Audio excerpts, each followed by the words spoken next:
शिवाय। ओम नमः शिवाय। ओम नमः शिवाय। ओम नमः शिवाय। भोला नमः शिवाय। ओम नमः शिवाय।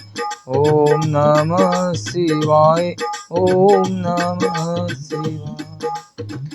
तो आप सभी भक्तों को जय श्री राधे, जय श्री कृष्णा, ओम नमः शिवाय। अभी हम चर्चा करेंगे कि 8 मार्च को महाशिवरात्रि है। भगवान भोलेनाथ का अभिषेक होगा। बहुत प्यारा महाशिवरात्रि क्यों मनाई जाती है, तो आपको बता दो। एक बार क्या हुआ, शिव जी से सभी देवताओं ने और माता पार्वती ने पूछा कि हे प्रभु, आप भोग और मोक्ष को प्रदान करने वाले, आप कौन से व्रत से आप प्रसन्न होते हैं? तो भगवान भोलेनाथ ने बोला कि मेरे टोटल 10 व्रत है। ऐसे मेरे अनेक व्रत है और बाकी 10 व्रत मेरे शेष है। लेकिन उन 10 व्रतों में भी एक व्रत जो है महाशिवरात्रि का है, उससे मैं बहुत खुश होता हूँ। और महाशिवरात्रि का व्रत करने से, पूजा पाठ करने से भक्त मुझे जल्दी ही प्राप्त कर लेता है। तो बहुत प्यारी कथा है। तो मास के कृष्ण पक्ष में शिव चतुर्दशी अत्यंत विशिष्ट कही गई है। और इस शिवरात्रि जो महाशिवरात्रि है, जो शिव की रात्रि है, इस दिन भगवान भोलेनाथ इसी रात्रि में पहली बार प्राकट्य हुआ था। ब्रह्मांड में उनका पहली बार ज्योति के रूप में प्राकट्य हुआ था। जब ब्रह्मा जी और विष्णु जी की लड़ाई चल रही थी, तो वो पहली बार उनका प्राकट्य हुआ था ज्योति के रूप में। तो उसी के उपलक्ष्य में महाशिवरात्रि मनाई जाती है। दूसरी है, भगवान भोलेनाथ का माता पार्वती के साथ विवाह था, उसके उपलक्ष्य में भी ये शिवरात्रि मनाई जाती है। तो भगवान भोलेनाथ महाशिवरात्रि के इस पावन व्रत पर, पावन त्योहार पर बहुत खुश होते हैं। आप सभी इस महाशिवरात्रि पर भगवान भोलेनाथ का बड़ी खुशी से, बड़े धूमधाम से मनाएं और पूजा करें, अभिषेक करें। तो माघ मास के कृष्ण पक्ष में शिव चतुर्दशी अत्यंत विशिष्ट कही गई है। और अर्धरात्रि काल की चतुर्दशी को ग्रहण करना चाहिए। तो भगवान, ये जो शिवरात्रि है, आप इसमें पूरी श्रद्धा के साथ व्रत करें, ब्रह्म मुहूर्त में उठकर भगवान भोलेनाथ का पाठ करें। और ये महाशिवरात्रि की 4 पहर की जो पूजा होती है वो करें।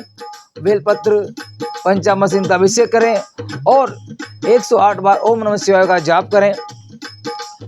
तो महाशिवरात्रि जो है बहुत ही प्यारी है भगवान भोलेनाथ को खुश करने के लिए, क्योंकि ये जो महाशिवरात्रि है, शिवरात्रि का व्रत 14 वर्षों तक करना चाहिए।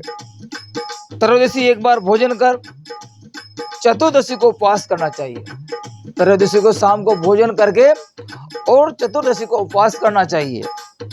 क्यों? शिवरात्रि के दिन आने पर नित्य क्रिया कर शिवालय में जाकर विधि पूर्वक पूजा करने से अनंतर यहाँ प्रयत्न पूर्वक दिव्य मंडल का निर्माण होता है। शिवालय में जाएं और भगवान भोलेनाथ की बड़ी पूजा करें। अब बहुत ही प्यारी कथा आती है। शिवरात्रि महात्म्य में भगवान भोलेनाथ, एक जाने अनजाने में भी अगर कोई भगवान भोलेनाथ के मंदिर चला जाता है, शिवालय चला जाता है शिवरात्रि के दिन, तो उसका मोक्ष प्रदान हो जाता है। भगवान भोलेनाथ उसकी वर देते हैं, भगवान भोलेनाथ उसका उद्धार करते हैं। तो बहुत ही प्यारी कथा है। शिवरात्रि के दिन मृग परिवार की, एक हिरण का बहुत बड़ा परिवार था, पति पत्नी बच्चे सब रहते थे। तो ऋषिगण बोले, इस विषय में एक निषाद सर्व पाप नाशक पुराना इतिहास कथा है, आप भी सुनिए। पूर्व समय में किसी वन में गुरुद्र नामक कोई बलवान निर्दय तथा कुकर्म करने वाला एक भील कुटुंब के साथ रहता था। वो सदैव वन में जाकर प्रतिदिन पशुओं का वध करता था। उसका भील का कार्य था पशु का वध करके अपने परिवार का पालन पोषण करना। एक दिन क्या हुआ, उसके माता पिता को भूख लगी, परिवार को भूख लगी हो, तो वह वध पशुओं का वध करने के लिए, शिकार करने के लिए जंगल में चलाया। वो इसी समय भूख से पीड़ित उसके माता पिता तथा स्त्री ने कहा कि आप कुछ आहार लेके आइए, तो वह ऐसा करके जंगल में चलाया।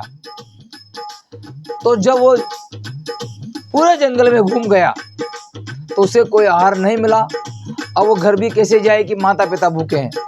तो उसने क्या सोचा, शाम का समय हो गया, उसके पास एक पानी का जो भरने का जो पहले आती थी, दीवड़ी बोलते हैं उसे, वो थी, और वो एक बेल पत्र के पेड़ पर ऊपर जाके बैठ गया और पानी का सांकल उसने लटका ली। अब वहां से शाम को टाइम एक मरग हिरण आया उस जलाशय में पानी पीने के लिए। तो उसने जैसे ही बाण चढ़ाया तो गलती से तीर नहीं टूटा, गलती से उस बेलपत्र के कुछ बीलू पत्र टूटकर और थोड़ा उस जल से छांकल से जल गिरकर नीचे भगवान भोलेनाथ का पार्थिव शिवलिंग था। तो उसकी वहां पर शिवलिंग पर जल भी अभिषेक हो गया और बेलपत्र भी चढ़ गया। तो उस भील की उस शिवरात्रि के दिन, उसी दिन शिवरात्रि भी थी, तो पहले पहर की पूजा हो गई। जब उसने मृगी को मारना चाहा तो मृगी बोली कि हे भील, मुझे क्षमा कर, मैं अपने परिवार के पास जाकर मेरे अपने बच्चों को संभला कर मैं दोबारा तेरे पास वापस लौट के आती हूँ। तो उन दोनों में वार्तालाप हुआ। उसने भगवान से शपथ दिला कि उसको मनाया और वो मृगी वापस चली गई। जब वो गई तो उसकी जो छोटी बहन थी मृगी, वो भी घूमती हुई वापस शाम को जलाशय में वहां पानी पीने आ गई। तो उसने जैसे फिर तीर लगाया तो गलती से बेलपत्र के कुछ पत्ते टूटकर और उस सागर से थोड़ा जल भगवान भोलेनाथ के शिवलिंग पे जाके चढ़ गए। तो उसकी दूसरे पहर की उस भील की पूजा भी हो गई। तो उस मृगी ने फिर बोला कि हे व्याध, मैं आपसे क्षमा याचना करती हूँ, आप मुझे क्षमा करें। मैं अपने कुटुंब को से अपने बच्चों को संभला कर और उनसे बोलकर मैं सत्य वचन करती हूँ, मैं वापस जरूर लौट के आऊंगी। तो व्याध बोला, कभी जो गई थी वो भी ऐसा ही बोल के गई है मृगी, वो भी नहीं है, तू कैसी आएगी। फिर भी मैं सत्य वचन करती हूँ, आप मेरे पर विश्वास करें। तो वो भी चली गई। फिर घूमता हुआ मृग, उसका पति वापस शाम को टाइम उसी जलाशय में रात्रि के टाइम जल पीने आया। तो वापस फिर व्याध ने वापस फिर जैसे तीर चढ़ाया और गलती से बेलपत्र टूटकर और थोड़ा जल उस सांकल से निकल भोलेनाथ के उस शिवलिंग पर अभिषेक हुआ। तो उसके तीसरे पहर की पूजा हो गई। जैसे जैसे पहर गुजरते गए और उस भील जो बहुत बड़ा पापी था, कुकर्मी था, और भगवान भोलेनाथ की पूजा से उसके पाप धीरे धीरे कटते गए और उसके मन में अच्छे विचार आते गए, अच्छे विचार आते गए। तो उस मृग से बोला, मृग बोला भील से कि हे व्यास जी, मुझे क्षमा करें, मैं अपनी पत्नी से मिलकर अपने बच्चों को उसको संभला कर मैं अभी वापस आता हूँ, ये मेरा सत्य वचन है। तो ये भी थोड़ा पिघल गया। तो पिघलने के बाद घूमते हुए फिर वहां से उसके पिताजी, हरण के पिताजी फिर आगे वहां पहुंचे। तो उसने भी जलाशय में पानी पिया। जैसे तीर चलाया, तीर चढ़ाया, कुछ पत्ते टूटकर वापस फिर उस शिवलिंग पर अभिषेक हुआ और बेलपत्र उस शिवलिंग पर चढ़ गए। तो उसके भील की चारों पहर की पूजा उस शिवरात्रि के दिन हो गई। फिर इधर मृग, हिरण वो सभी घर पर मिले और उन सबने अपना आपस में वार्तालाप किया। हम सत्य वचन बोल के व्यास से आए हैं और हमें जाना होगा, आप इन बच्चों को संभालो। पत्नी पति से कहती है, पति भी गया था, पति पत्नी से कहता है, लेकिन किसी ने किसी की नहीं मानी और सभी ने सोचा कि जो आपके साथ होगा वही हमारे साथ भी होगा। तो मृग, उसकी पत्नी, सब व्याध के पास चले आए। बच्चों ने सुन लिया तो बच्चों ने सोचा कि जो मेरे माता पिता के साथ होगा वो भी हमारे साथ होगा। तो महाराज, बहुत ही प्यारा प्रसंग, पूरा हिरण का परिवार उस व्याध के पास चला आया। जब व्याध के पास चला आया तो उसने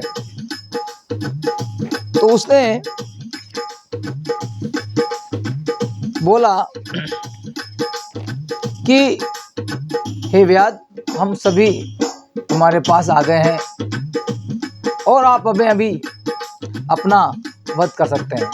तो भगवान जैसे उसने मारना चाहा, उसका मन और मंदिर निर्मल हो गया और भगवान भोलेनाथ का वहां पे प्राकट्य हुआ।